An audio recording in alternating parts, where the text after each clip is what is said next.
Hello students, in this module we have to know how India get practice of federalism.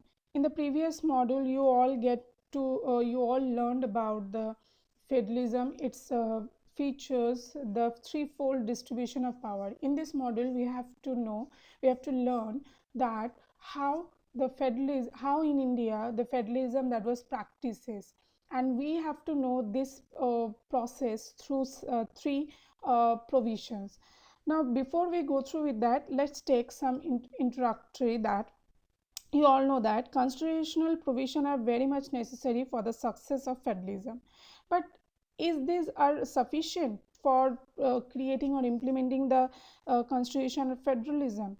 If the federal experiment has succeeded in India, it is not merely only because of the clearly laid out our constitutional provision.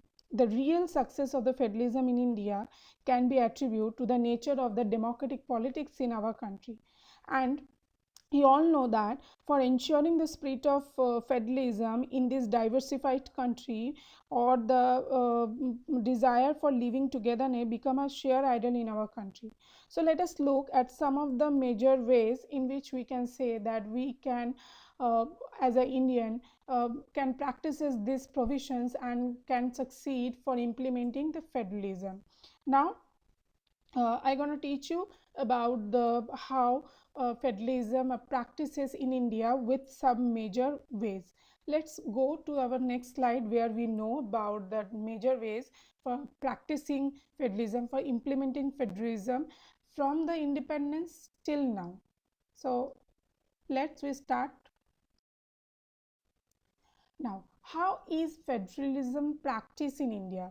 This is one of the most important question in our come in our mind whenever we see the features of federalism, because I hope from the features you get an idea that the features of the federalism somehow that is not practically implemented in our country. Now there's a question is arises that then why the constitutions are saying that India is a federal country.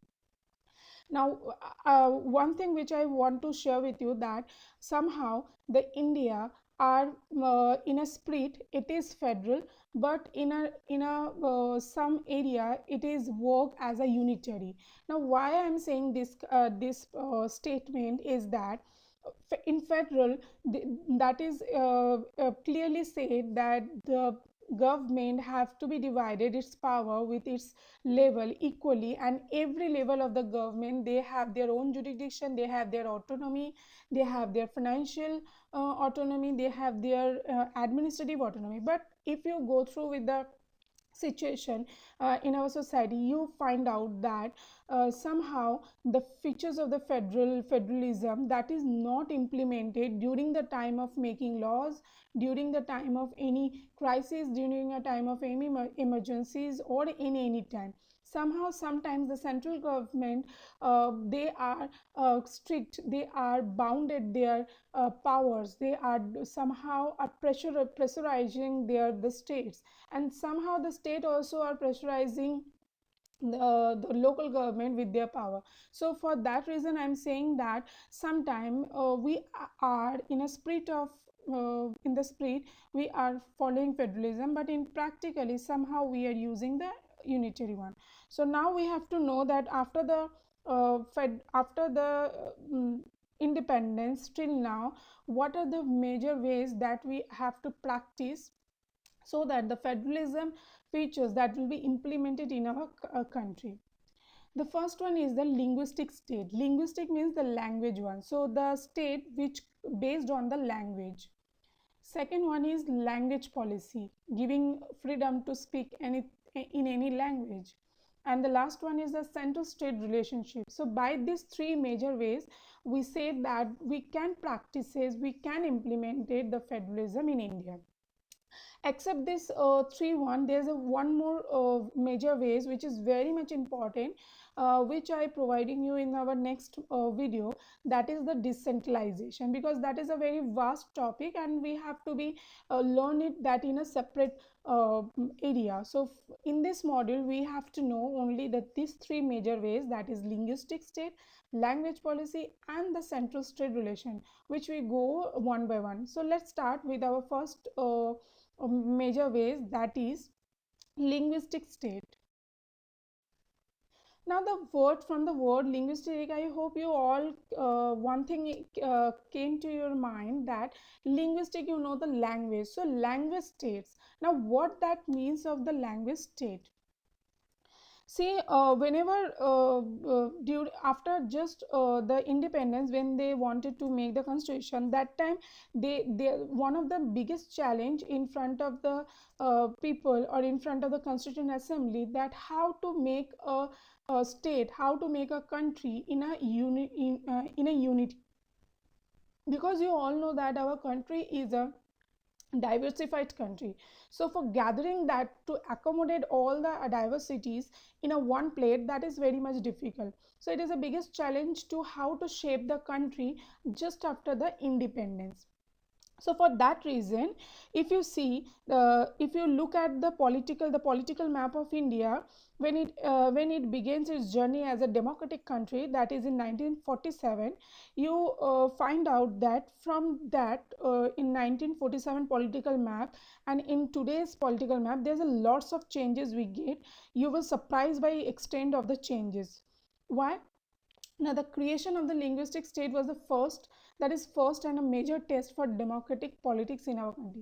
The people try to take this one because they know that due to this diversified, because we have a different languages, people, different speaking people languages we have in every a corner of our country. So for gathering, for making a boundaries, that is very much important to keep that people, those who are in the same speaking language, in a one place or in a one area, so that it will be easier for giving a shape to our country in as a internal boundaries.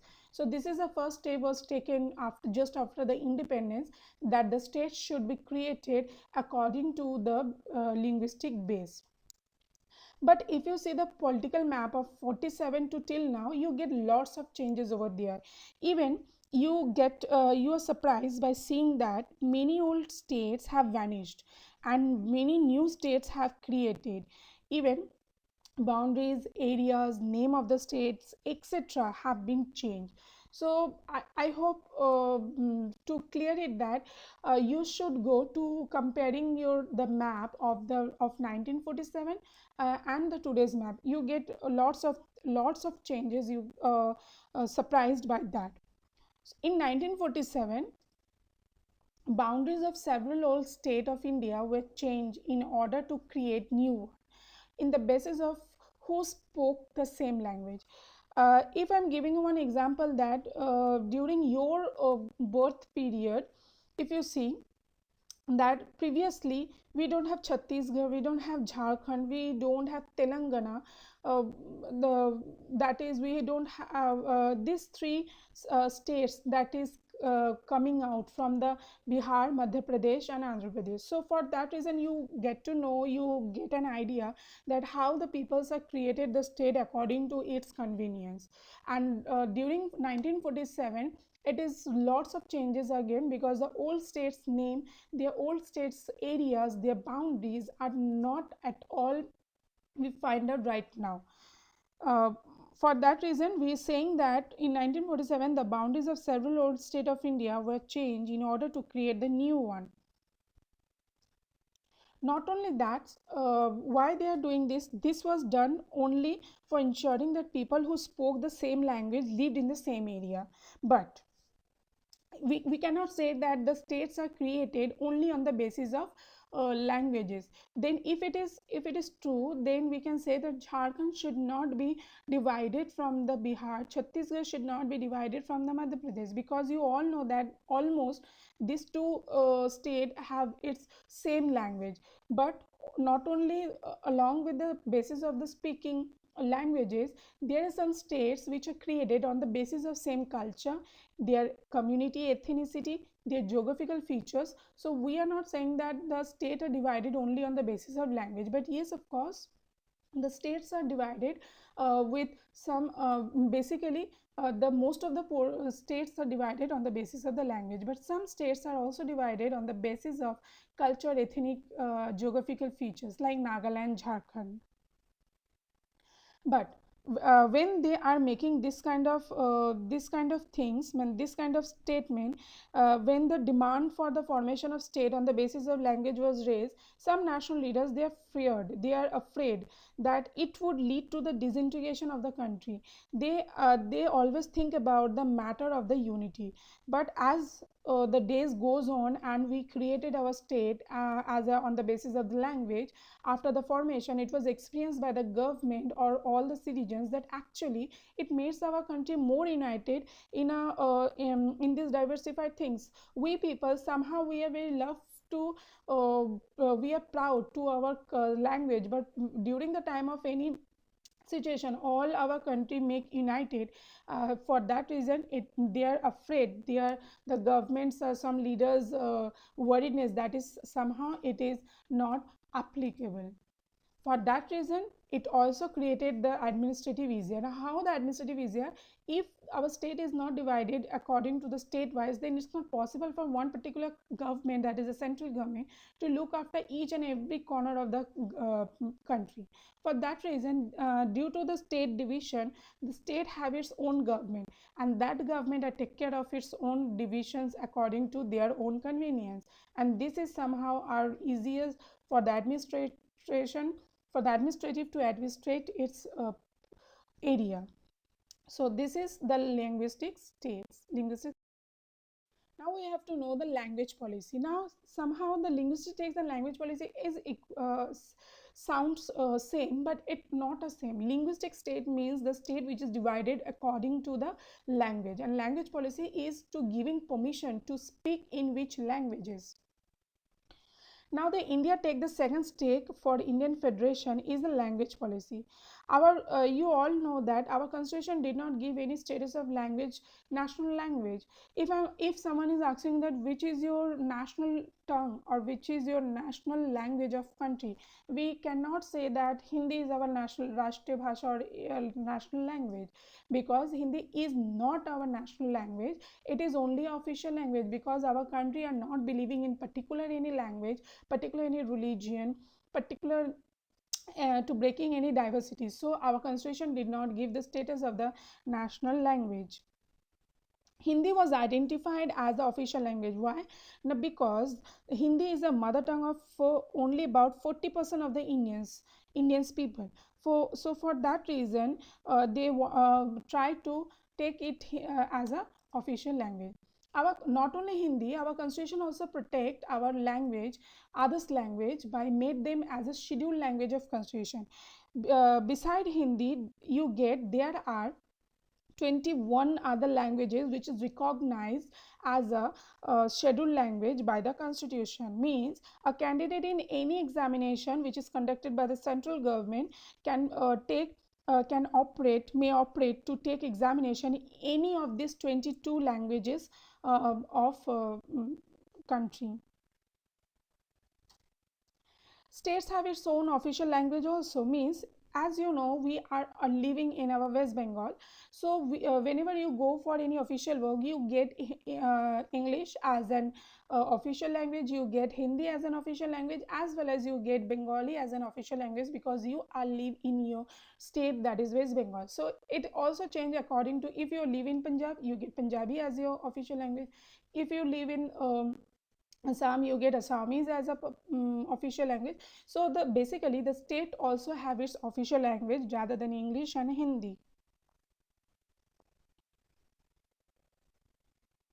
Unlike the Sri Lanka, the leaders of our country adopted a very cautious attitudes in the speaking, the use of the Hindi. They, according to the constitution, the use of in 1965, the use of English as an official language was stopped. The government wanted to giving Hindi as a main official language, but many non-Hindi speaking states demanded the use of the English, especially the Tamil Nadu's they start doing the protest. They don't agree with the central government to continue use of English along with the Hindi for the official purpose. Many critics think that this solution favored the English speaking elite. So